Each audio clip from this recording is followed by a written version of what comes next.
instancia penal del país, volvió a decirle al gobierno, a Sandra Petovelo, que reparta la comida, los más de 5 millones de kilos de comida que tienen guardados en los depósitos del ex Ministerio de Desarrollo Social. Estamos en línea con Juan Grabois, que es el denunciante original de esta causa, que arrancó diciéndoles repartan la comida y que ahora sabemos que está la comida y que siguen sin repartirla. Juan, ¿cómo estás? Acá Ari Lijala te saluda, buen día. ¿Cómo te va, Ari? Bueno, antes que nada, un reconocimiento también a tu trabajo, que fue una prueba muy importante en la causa, el pedido de informes que solicitaste, que pese a hacer el segundo o tercero que tenían que contestar, volvieron también a fraguarlo, ¿no? O sea, recién después del allanamiento tuvimos clarita la cantidad, el stock de la comida y sus fechas de vencimiento, y se descubrió la negligencia criminal del ministerio, que efectivamente, como vos decís, salvo los 400.000 kilos de leche en polvo, son 4 millones de litros de leche, es muchísimo, muchísimo. Miles de millones de pesos de la tuya, que se repartieron de manera improvisada, pero por lo menos se repartieron, porque si no, bueno, ya iban presos directamente. Efectivamente, como vos decís, hay casi 6.000 toneladas de alimentos que siguen en los depósitos de Villa Martelli y Tafí Viejo en Tucumán. ¿Qué dijo ayer la Cámara de Casación? La Cámara de Casación es la tercera instancia judicial. Son 7 jueces de las más distintas ideologías, entre los que está Yagowuchi y Irurzun, conservadores, digamos, que le dijeron algo bastante elemental: señores, déjense hinchar las pelotas, repartan los alimentos, esto es delictivo. Y los planes que han presentado son francamente bochornosos.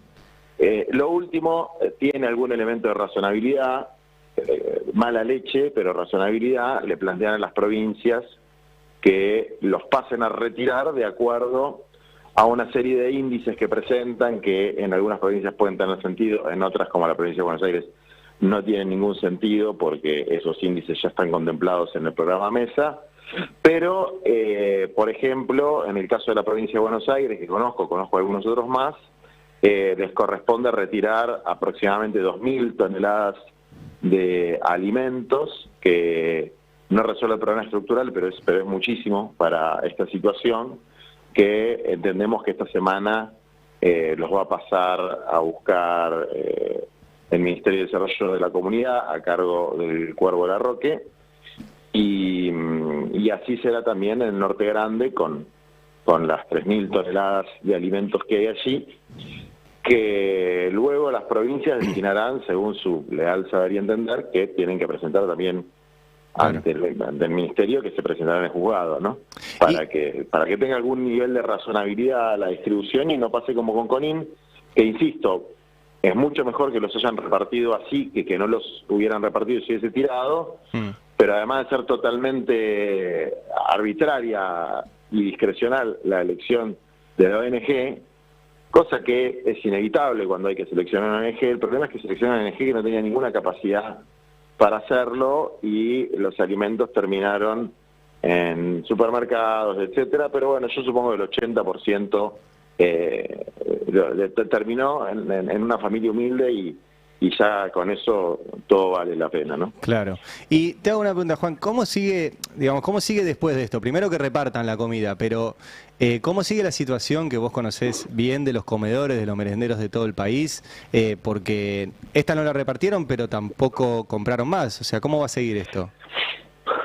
Mira, te cuento, hay como dos carriles judiciales distintos, más allá de que todavía seguimos esperando de que alguna persona mínimamente razonable abra una instancia de diálogo social.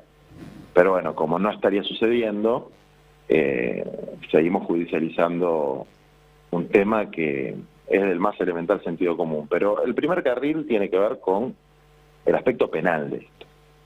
Petovelo y compañía, esta señorita Leila, otro señor que es abogado contratado por la OEI de manera bastante irregular y que no tiene permiso de procuración para ejercer la representación de un ministerio, pero que lo hace igual. no me acuerdo cómo se llama, Ariel Romero me parece. Romano, ¿no es? Romano. Sí, Romano, y un grupo de funcionarios en cabeza de Petovelo están denunciados por incumplimiento de los deberes de funcionario y abuso de autoridad. Eso es una causa penal. Lo que pasó con lo del depósito fue simplemente un incidente de ese expediente, que es una medida cautelar para hacer cesar un delito.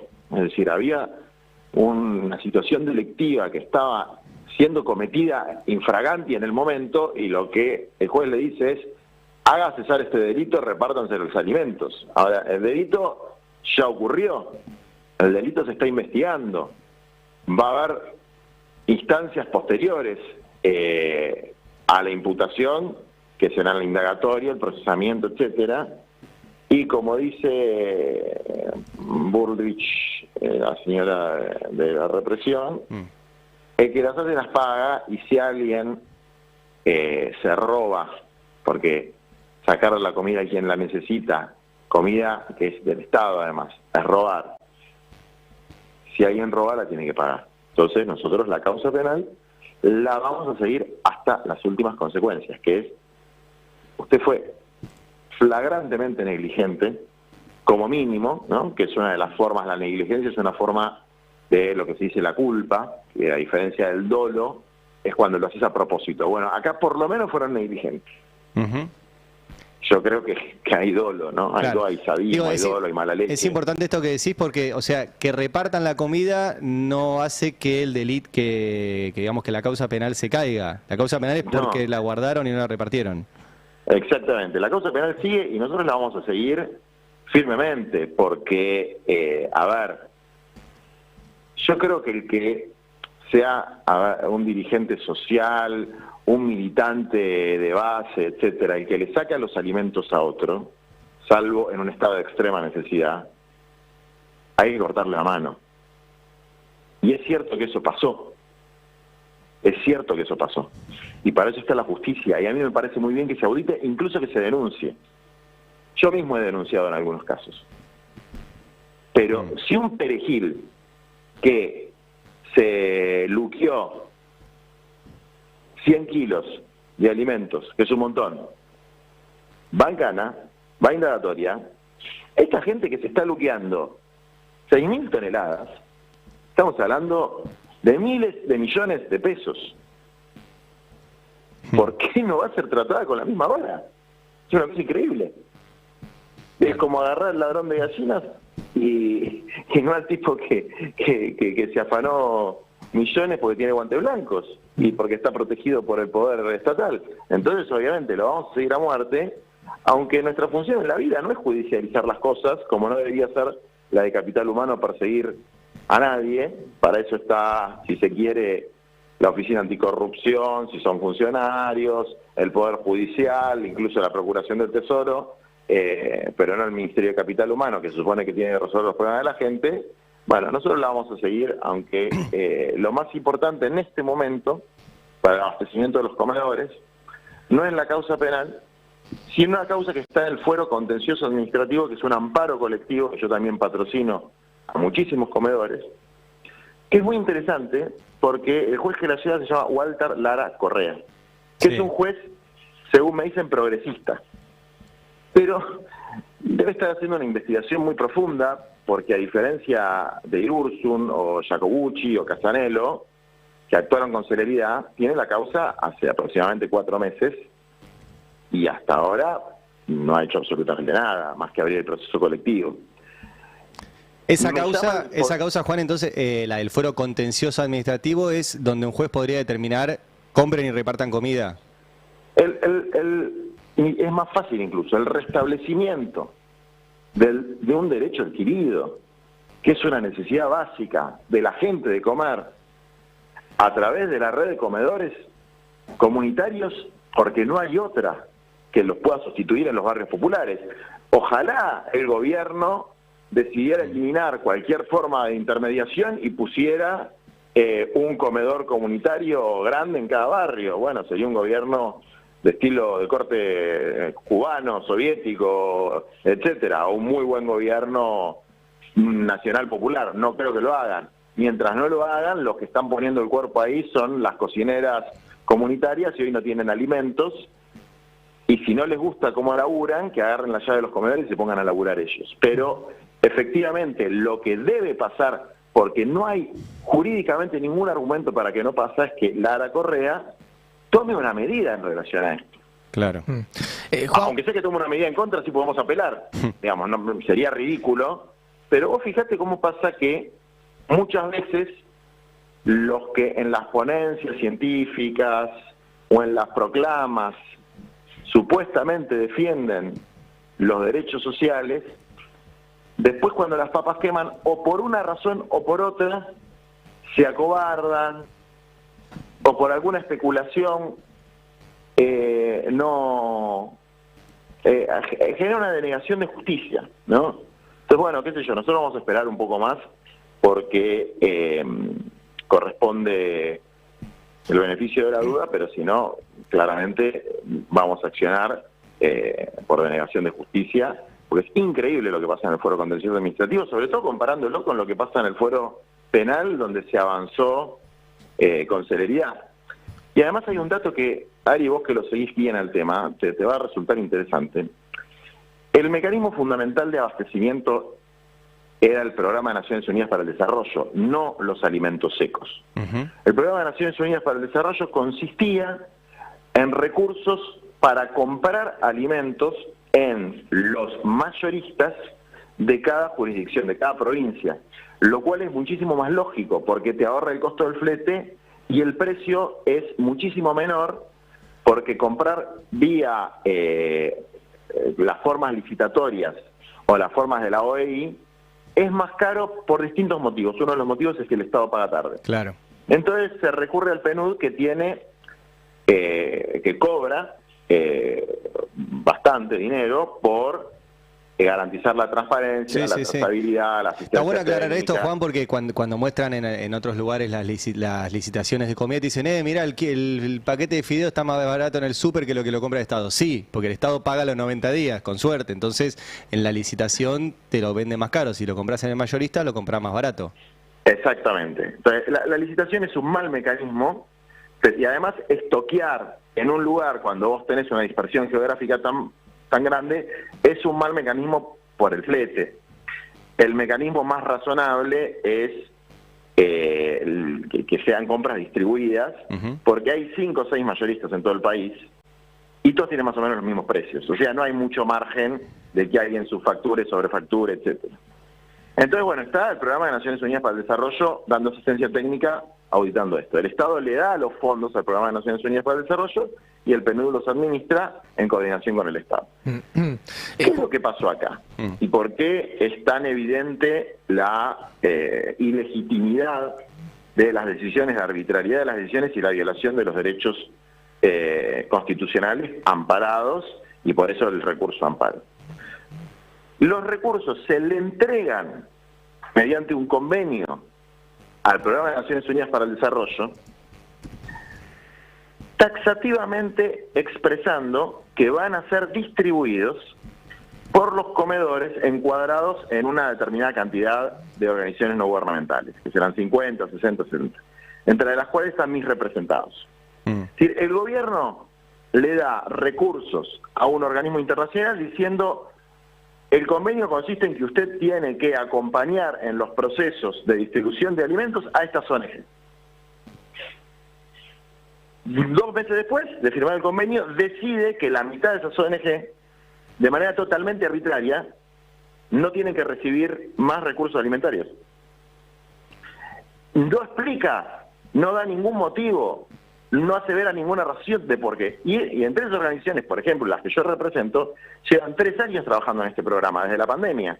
Claro. Y tienen todos los certificados aprobados por el Programa de Naciones Unidas para el Desarrollo. Es decir, o están mintiendo con que hubo desviaciones, o el Programa de Naciones Unidas para el Desarrollo, que firmó los certificados, fue cómplice de, como dicen ellos, un plan sistemático de desvío de fondos alimentarios, por lo cual nosotros mandamos una notificación ya a el Programa de Naciones Unidas para el Desarrollo a nivel internacional, y yo me estoy moviendo con mis contactos para que Naciones Unidas tome cartas en el asunto, porque si no se cumple el convenio con el Programa de Naciones Unidas para el Desarrollo, estamos frente a otro delito.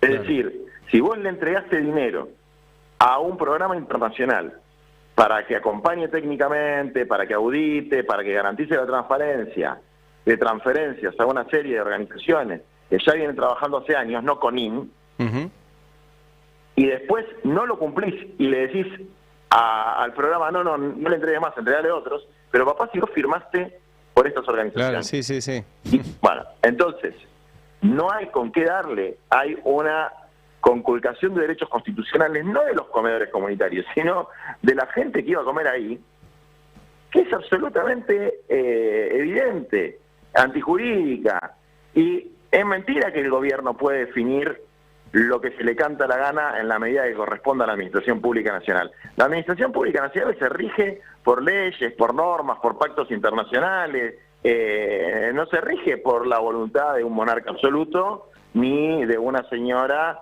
que tiene a cargo 5 ministerios, cuando es, con absoluta evidencia, inapta para cualquier cosa menos preparar informes que después Majul pasa en televisión. Entonces, la situación básicamente, Ari, es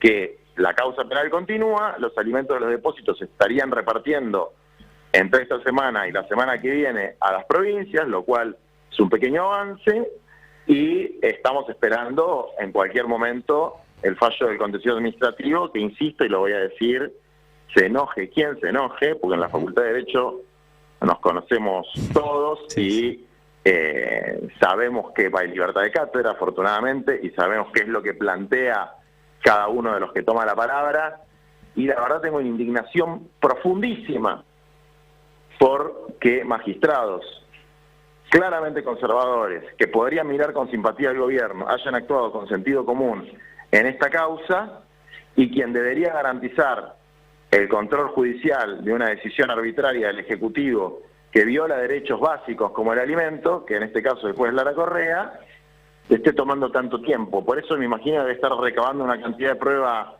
extraordinaria que nos servirá para la causa penal sobre los incumplimientos del gobierno, porque si no, no se explica las demoras.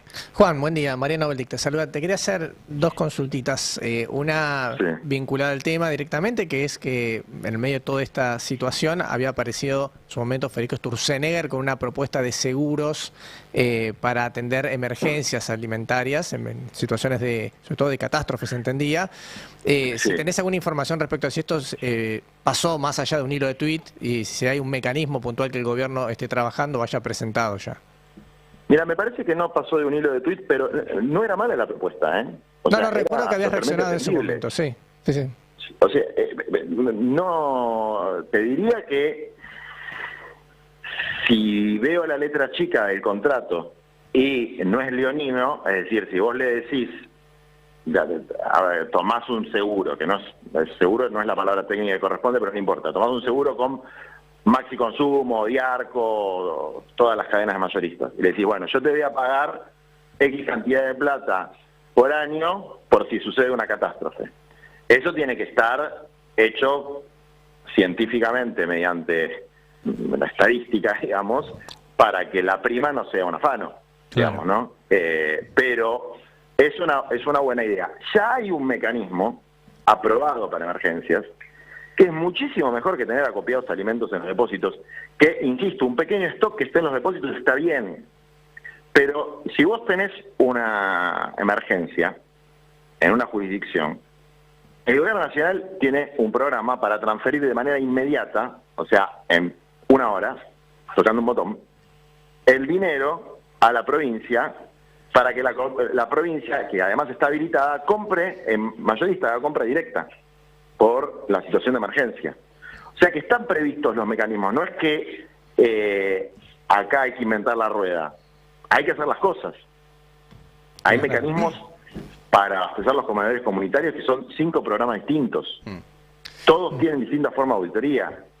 El del seguro, a mí lo que me pareció interesante es que alguien traía una idea innovadora para hablar de un problema real. Entonces, sobre eso uno puede discutir, está un poco mejor, está un poco peor, me gusta más, me gusta menos.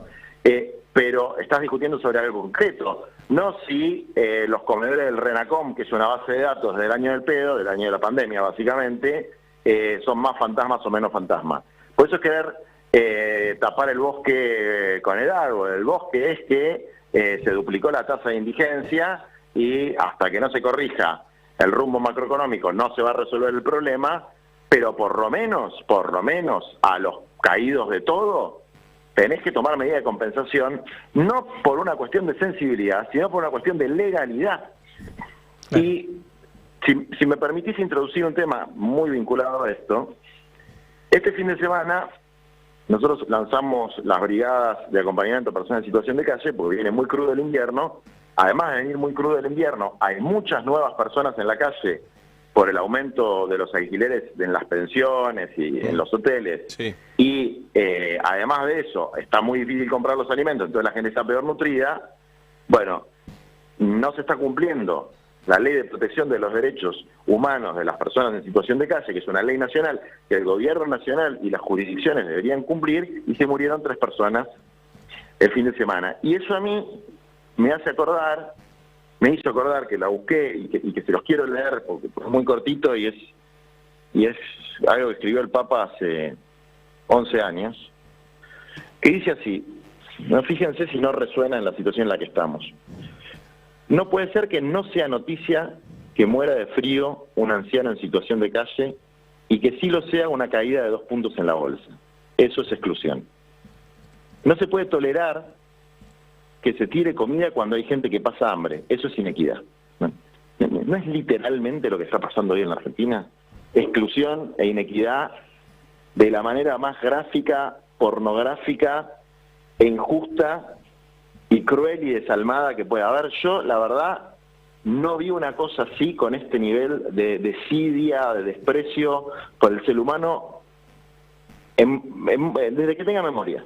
Sí. Y bueno, por eso hay que combatir en todos los frentes, en el judicial, en la batalla cultural, en el político, en el social, pero no acostumbrarnos a esta Argentina anarcocapitalista donde el más fuerte pisa al más débil y el descartado que se muera de abandono. Sí, te escuchaba y decía, hoy las noticias no por ahí no son la caída de la bolsa, pero es la suba del dólar blue, ¿no? Y de las personas que se murieron de frío ni noticia, casualmente. Sí. Y te pregunto porque está conectado con todo esto que vos estás contando. En su momento se había apuntado contra el FISU, contra el Fondo de Integración Sociourbana. Se conoció, trascendió hace unos días que la SIGEN finalmente en la auditoría que realizó no encontró ningún tipo de irregularidad, y esto venías vos advirtiéndolo también desde hace tiempo porque lo habían utilizado como una bandera también para ir contra vos, contra tu organización, o con la organización que vos sos el referente. ¿En qué quedó toda esa situación? Porque el FISU finalmente se financió, eso no existe más como política social, se está utilizando con otro tipo de funcionalidad. Vos sabés que es llamativo, el FISU tiene 130.000 millones de pesos en la cuenta. El fondo se financió hacia adelante, pero tiene plata porque el impuesto país siguió entrando hasta que entró en vigencia el decreto de necesidad de urgencia.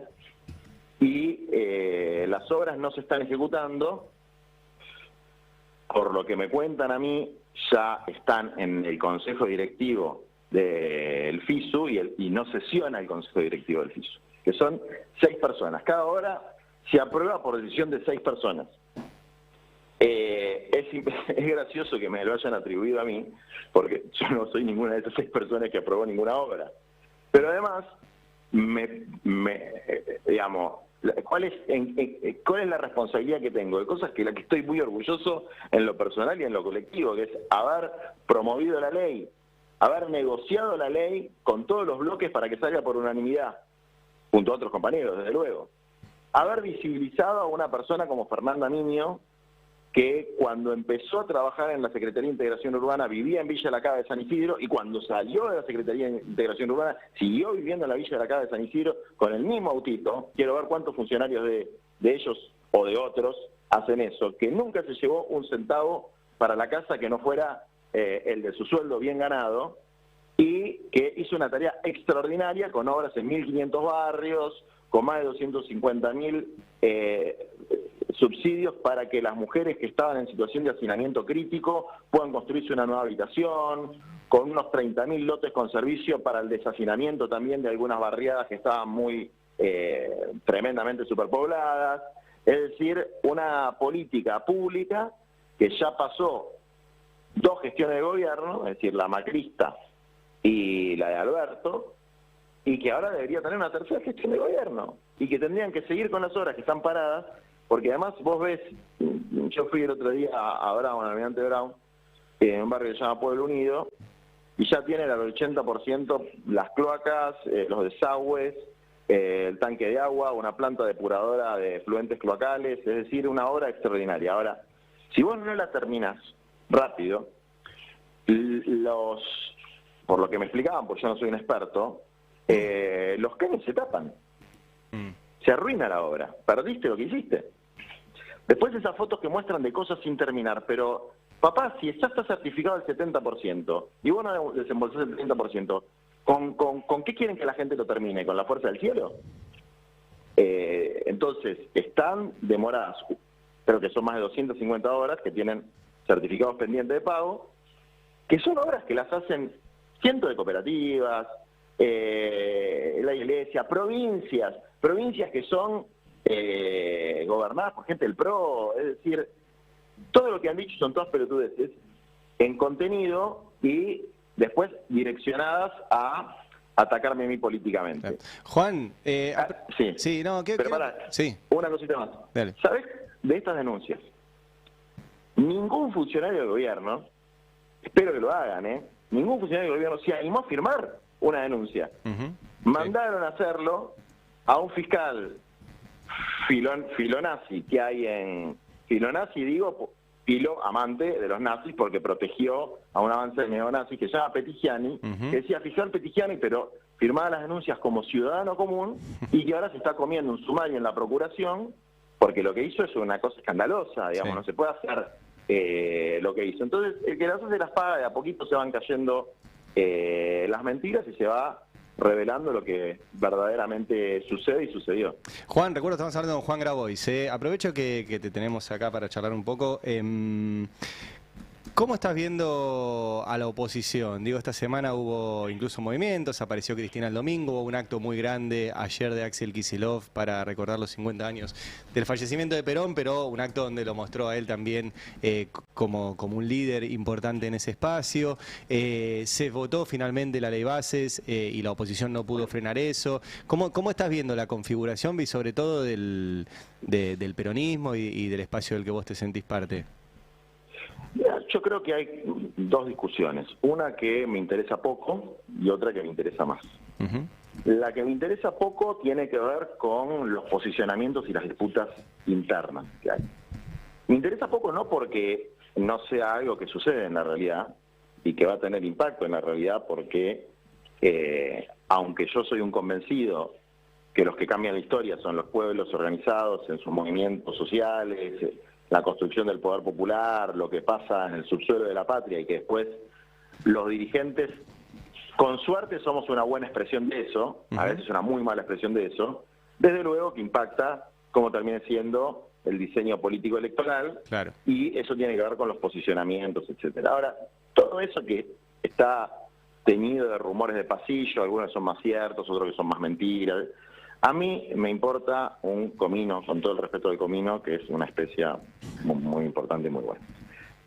Lo que sí me importa, y sí creo que tenemos que profundizar en la discusión, y para lo que yo estoy trabajando con todos los que puedo trabajar, es para la construcción de una alternativa política con P mayúscula, es decir, programática, que es hacerse la pregunta de ¿para qué querés el poder? ¿De para qué querés el poder? Mira, justo hablaba con Cristina el otro día, que a ella le había gustado mucho. Me preguntaron a mí sobre el legado de Perón, etcétera, y sobre los libros. Y bueno, yo dije, miren, para mí, Comunidad Organizada es un libro fundamental, los discursos de Perón son muy importantes, el discurso ambiental a los pueblos, la hora de los pueblos. O sea, y conducción política, yo decía, mira, conducción política es el último que hay que leer. Porque se ha convertido en un fetiche en la militancia pensar en el poder por sí mismo. Y con la conducción política es un instrumento que se puede usar para el bien o para el mal, ¿no? Es como cuando se puso de moda el arte de la guerra, Sí. o cuando se pone de moda de nuevo El Príncipe de Maquiavelo, y vos decís, bueno, son libros que explican el funcionamiento del poder, ¿no? Aunque desde luego Conducción Política tiene muchos elementos filosóficos, es un libro extraordinario, pero el problema es cuando no tenés claro para qué querés el poder. Cuando sos un hábil constructor de poder, y a veces tan hábiles no somos, ¿no? Pero cuando sos un hábil constructor de poder, la política gonal, pero no tenés muy claro para qué lo querés. Y solamente podés, digamos, gesticular o decir o hablar de aspectos generales, bueno, que haya más producción, que haya más industria nacional, que haya más consumo interno, que la gente tenga salud, educación, vivienda. Bueno, pero ¿eso qué quiere decir? ¿Dónde está el plan quinquenal que necesitamos? ¿Cómo lo vamos a realizar en términos prácticos? ¿Cómo vamos a desarrollar la correlación de fuerza? Porque eso inevitablemente implica enfrentar a determinados sectores del poder económico concentrado. Bueno, esa es la discusión que a mí me interesa, ¿no? Decía Cristina, me dijo, esto es lo que tenemos que discutir. ¿Cristina estaba de acuerdo con vos? Es así, le gustó esta idea de no centrarse en a ver quién es el más vivo en armar estrategias de poder, porque ya nuestra propia historia y los propios errores que cometimos todos y que cometió ella también, nos han demostrado que no siempre lo más importante es armar una estrategia tácticamente exitosa, digamos, una táctica electoralmente exitosa. Cuando no hay un sentido de propósito colectivo que está basado en los sentimientos, que está basado en los principios, que está basado en la doctrina entendida como algo mutable, que tiene que ir cambiando, que tiene que integrar nuevas melodías y nuevos intérpretes, pero basada en principios que son previos, que son casi universales, como el de justicia social, el de soberanía política, el de independencia económica, la agenda de tierra, techo y trabajo. Bueno, bajar eso a las formas de ejecución, que son básicamente lo que tenés que hacer. Y después de la ejecución misma, que son los funcionarios que funcionan. Hasta que no tengamos eso, todas las discusiones de si se hizo un acto del Congreso del PJ, que dijo tal, que dijo cual, son secundarias para mí. Igual acabas de tirar dos frases, tiraste dos al pasar, que una es esto de una estrategia electoral efectiva sin programa. A mí me hace acordar a la estrategia de poner a Alberto Fernández como candidato. Y lo otro que dije... Sí. Eso es, poner a Alberto Fernández como candidato fue una estrategia exitosa sin programa, y la de Massa fue una estrategia frustrada sin programa. Claro. Es decir, y en eso hay responsabilidades compartidas, desde luego. A ver, ¿qué es lo más extraordinario para mí que tiene Cristina? Lo que hizo como gobernante, eso no se lo saca nadie. Sí. Eso que hizo por nuestro pueblo, no se lo saca nadie.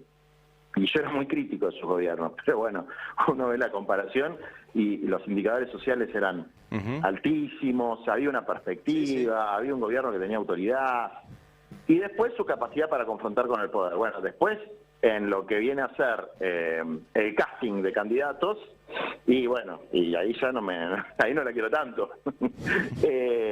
Pero básicamente el gobierno del Frente de Todos es lo que vos decís, no había unidad de concepción. Había una estrategia para derrotar a Macri, que no es poca cosa, pero después terminó siendo una victoria pírrica. Sí, sí. Porque al no haber unidad de concepción, al no haber orientación programática, al no haber funcionarios que funcionan, porque el criterio de selección de los funcionarios fue el loteo político y los amigos del campeón, con honrosas excepciones, que las hubo, bueno, pasó lo que pasó. Y además, sin una perspectiva clara de lo que se iba a hacer, o por lo menos sin un consenso claro de lo que se iba a hacer, con el tema central de la discusión económica de la Argentina, que era la deuda con el Fondo Monetario Internacional, que fue lo que terminó de resquebrajar la coalición. Sí. Para Juan, y te digo la otra frase que tiraste, porque dijiste, tenemos que tener nuevas melodías e intérpretes basados en los principios de siempre. Lo de las nuevas canciones es una frase que la dijo Axel Kicillof y que sonó muy fuerte, vale además la analogía de sonó. ¿Cómo lo ves? Yo sé que no querés hablar de nombre y eso está bien, pero digo, es el gobernador de la provincia de Buenos Aires, hizo el acto ayer, digamos, ¿cómo lo ves a Kicillof en términos de liderazgo dentro del peronismo o de algo más amplio del peronismo? A ver, para hacértela muy clara y no esquivarle el traste a la jeringa, Axel es naturalmente la referencia presidenciable de lo que hoy es Unión por la Patria, cuya columna vertebral, desde luego, es el peronismo, pero que efectivamente es más amplio que el peronismo. Tiene 3 años más como gobernador en un contexto muy complejo donde se va a demostrar de qué madera está hecho. Yo a Axel lo quiero mucho, hablo mucho con él, y lo que le planteo es lo mismo que le planteo a todos los compañeros y a todas las compañeras. Hay que hacer un esfuerzo intelectual y espiritual para construir una síntesis, en primer lugar, de un núcleo que tenga principios ideológicos, para usar una palabra que no me gusta, ¿no? Pero principios ideológicos compartidos, y a partir de ese núcleo, que hoy está muy estresado, si se quiere, crispado, a partir de ese núcleo, ir construyendo el frente más amplio. Pero ese núcleo tiene que, por lo menos, poner un 80% de la orientación, el programa, y no te digo los candidatos, porque eso es lo de menos, donde también, cuando yo hablo de nuevos intérpretes, no me refiero a gente joven, por ejemplo, que me encanta que haya gente joven. Me refiero a que la representación política deje de estar dictada por las orgas o por los olfas del dirigente y pase a tener más que ver con una representación de lo que nuestra sociedad es, que haya más natizarachos, porque tenemos por lo menos un núcleo duro del 30% de personas que tienen la vivencia que Nati Saracho tiene cotidianamente, que haya más Ofelias, porque tenemos un 10%, un 15% de pibes que atraviesan situaciones como las que atravesó Ofelia en los centros estudiantes, el movimiento estudiantil, etcétera. Que haya más Fernandas Niños, que haya más, que haya más representación de los profesionales de clase media encuadrados en la partidocracia o en organizaciones políticas, caso en el que yo estoy reflejado, pues yo soy abogado, licenciado en Ciencias Sociales, tengo 50 posgrados, doy clases en la Universidad de Buenos Aires y soy presidente de un partido político. Bueno, ese perfil tenemos el 30% de la representación política, un tercio, como diría el viejo esquema. Después tiene que estar la rama de la juventud y la rama social, que incluye dirigentes sindicales, que incluye... Esa es mi posición sobre la representación política. Bien. Más allá de después quienes sean los nombres, porque tiene que haber un criterio metodológico para poder hacerlo. Bueno, hay otros que piensan de otra manera. Está bien, son discusiones válidas, pero son discusiones conceptuales, no discusiones de hombres, porque si no invertimos el apotegma de primero la patria, después el movimiento y después los hombres, apotegma en el que todos creemos en el fondo, porque no es que acá hay unos que son buenos y otros que son malos. Acá todos estamos cometiendo errores, básicamente porque hemos perdido el sentido del propósito, el sentido de un proyecto colectivo, y eso tiene que ver con muchas cosas que pasaron en la Argentina, y fundamentalmente con, digo esto porque lo creo, con el descabezamiento del movimiento popular a partir de la proscripción y del atentado contra Cristina, que para mí fue uno de los puntos de quiebre, además de la mala gestión de gobierno y la ruptura virtual de la coalición política cuando fue lo del Fondo Monetario Internacional, que eso terminó de descuajeringar todo. Esas dos cosas terminaron de descuajeringar. Bueno, ahora no hay que llorar sobre leche derramada, hay que rearmar la cosa. Desde luego yo quiero nuevos intérpretes y nuevas melodías. Cuando lo dijo Axel estaba sentado al lado mío. Ese fue un acto que organizamos nosotros en la Universidad de La Plata, donde la presidencia de la Federación Universitaria de La Plata la tiene una compañera de Patria Grande, en un auditorio lleno, y a mí me gustó esa frase. Y después discutí mucho con los compañeros que se enojaron por esa frase. ¿Cómo no vamos a tener nuevas melodías? Ahora, el problema no es decir las nuevas melodías, es decir, ¿cuáles son las nuevas melodías? Claro. ¿No? Entonces, bueno, esas son las discusiones. A mí me interesa discutir el pentagrama de las nuevas melodías. No si hay que hacer o no nuevas melodías. Me parece una obviedad que hay que hacer nuevas melodías. Quiero discutir el pentagrama, y después quiero discutir los instrumentos, y después quiero discutir los intérpretes. ¿Cómo se van a seleccionar los intérpretes? No si debemos o no tener nuevas melodías, porque a mí me parece una obviedad absoluta. Igual esa es una discusión que ya está terminada. Pero, insisto, para que haya una oposición y una alternativa política, que no es una alternativa de poder, que el otro día escuchaba que en una reunión se hablaba de eso, ¿no? Una alternativa de poder. Hay como una cosa medio pervertida con el poder por el poder. Es una perversión absoluta. Perón decía claramente, la política, que entre otras cosas es la lucha por el poder, es un medio, no es un fin. Entonces ahora que andan todos con el peronómetro, hay que hacer una relectura de eso. El peronismo no es una maquinaria de obtener el poder. Es el pensamiento social y filosófico de desde una perspectiva de las periferias. No un método de acceder al poder.